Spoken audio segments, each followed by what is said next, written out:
Hey guys, Shiloh Cole here on day 2 of Bookbusters. So I started off a little bit late. I started on Sunday instead of Saturday, but I am making really good progress because I have finished 2 of my books. The first one was my middle grade book, which is Creep Over, Read 'em and Weep by PJ Knight. This was adorable, you guys. Seriously, this is exactly what I thought it would be, which was basically R.L. Stine Goosebumps for girls.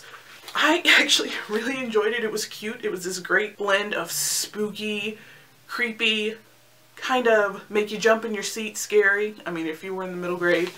And just everyday life. Like, there was a mean girl in here and some bullying and sort of coming into your own. It was a really fun read. I can see why my daughter likes this because she actually recommended this to me. 4 stars.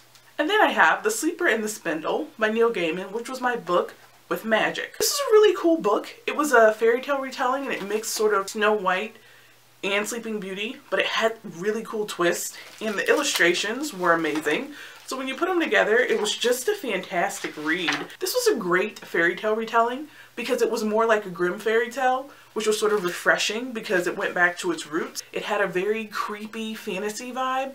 I really enjoyed it. This was definitely a 4-star read for me. So far so good. I've enjoyed my first 2 picks and I have 3 to go. It is about 1 in the morning. I just finished editing a video that I'm currently uploading. So while I'm waiting for that, I'm gonna hop into my next book and I will see you guys tomorrow for day 3. Hey guys, Shiloh Colt here. Checking in with my 3rd book, which was Read a Standalone, and I chose Monster Calls by Patrick Ness.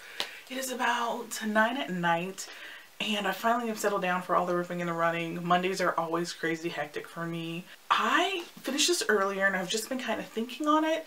I wasn't really ready for what was going to happen. Like, I know people told me to get my tissues, but when I got into it and I was seeing the parallels of what was going to happen and how he wasn't ready to deal with it in the stories that the monster was telling, I was just like, you knew what was coming, but you still weren't ready for it. And maybe a part of you was just hoping that you were wrong. Yeah, so this book pretty much tore me apart. It was definitely a 5-star read. That was my Monday. I have 2 more books left. I have an Own Voices book, which was Shadow House Falls. I have Sweet Tooth, which is my graphic novel. So I'm actually going to be hopping off of here now and working on another video. So I will check in again tomorrow with some progress in my Shadow House Falls book. Hey guys, Shiloh Colt back, finishing my last 2 books that I finished Friday for Bookbusters. So I finished Shadow House Falls by Daniel Jose Older, and I was really impressed with it. I loved the first book, so I was really kind of nervous about the second, because a lot of times follow-ups aren't as good as the original. I was completely wrong. This was action-packed. It had more adventure, it had more mystery, it had some teen angst thrown into there, and he was really allowed to just tell the story because he did everything he needed to do in the first, where he explained the mechanics and the characters. This was a 5-star read for me, and if you haven't read the Shadow Shaper series, I suggest you go and start with book 1. And my last and final book for Bookbusters was Sweet Tooth by Jeff Lemire. It was post-apocalyptic and a plague had swept through and killed off the majority of people. If they haven't already died, they are ticking time bombs because everybody has it in their DNA. It's just a matter of when it's going to get you. All the children born after this were the only ones who seemed immune to it, but they were mutated, literally, like half deer, half child, half dog, half child. It was just this crazy adventure. It was totally trippy. I enjoyed it. I would give it 4 stars, but I didn't love it. So I don't know that I'm going to continue the series. If you've read ahead, what do you think? Is it worth my time? That is the conclusion of Bookbusters for me. I had a lot of fun playing this. I really love the creative readathons that have been coming up. A huge thanks to Elena Reads Books for setting that up. And since this is a vlog, I want to talk about something really crazy that happened to me this week. So I did have a book that I was in hit USA Today bestsellers. I don't even really know what to say about that. Super exciting. I still can't believe that that's something I get to say. It kind of threw my reading off.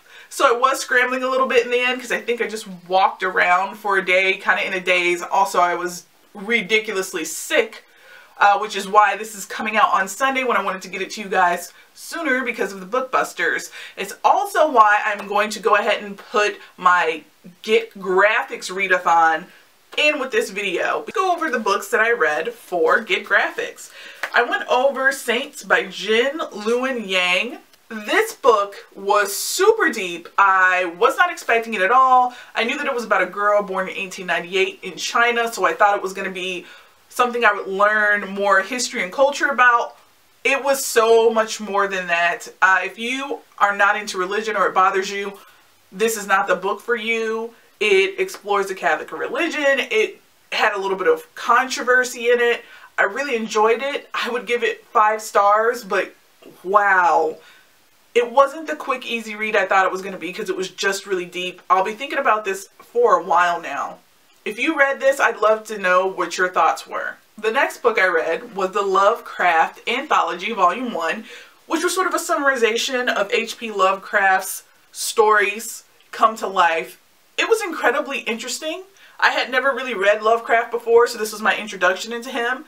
It was sort of a taste of his writing. It did make me want to go back and read the original stories because I know they're going to be a lot more fleshed out than these were. The graphics were interesting. They were all adapted by different artists and different writers, so you got a different flavor of H.P. Lovecraft from each one of these. If you are a Lovecraft fan, I would highly recommend it. If you like horror and creepy things, I would recommend it. This was like a three-star read for me.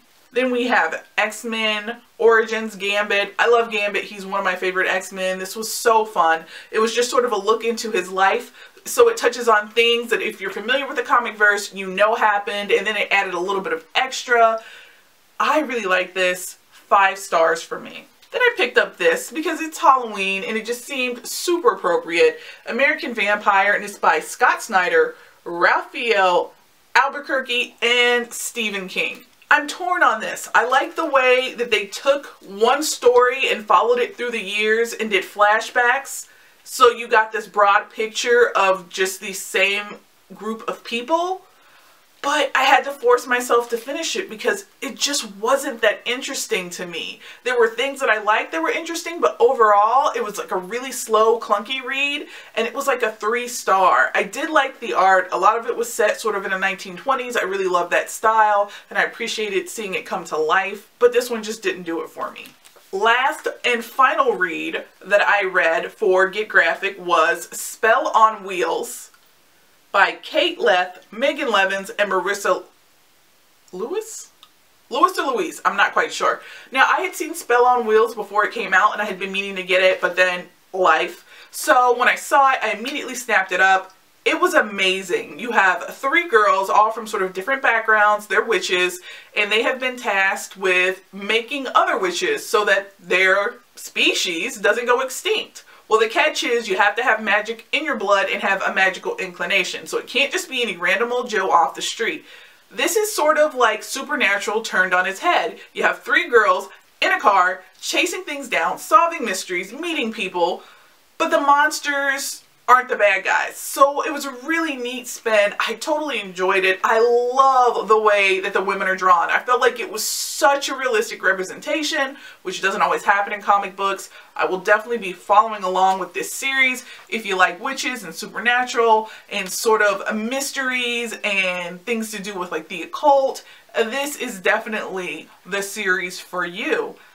And that completed my Get Graphics. I really enjoyed this. I'm so glad that she hosted it because I haven't been reading a lot of graphic novels and this really just got me back into it. If you did this, post a link of it below. I'd love to see what you guys checked out for Get Graphic. Now I'm going to move into the books I read that were just outside of my challenges. I picked up Ghosted Volume 1, Haunted Heist. I just was caught by the cover. I thought it might be an interesting, creepy kind of Halloween read, and it ended up being so much more. It was exactly what it promised, a haunted heist, a crew of different people. If you like Six of Crows, I think you would enjoy this, but it's just more graphic, it's more gore, and it's definitely got a spooky element to it. I want to see where they're going to go with this series. It was a 5-star.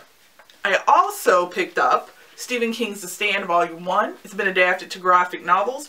It's one of my favorite spooky reads, one of my favorite spooky movies actually, and I really like the adaptation. I like the art, I like the direction that they're taking, and I like getting to experience the story in a new medium with it. This was definitely a 5-star read for me. If you're a Stephen King fan, I think you would really enjoy it and I would highly recommend it. If you want to stay more up to date on what I'm reading, I suggest you follow my Instagram because I definitely update that frequently. That is what I have for my very first vlog. Thanks for joining me and listening to me.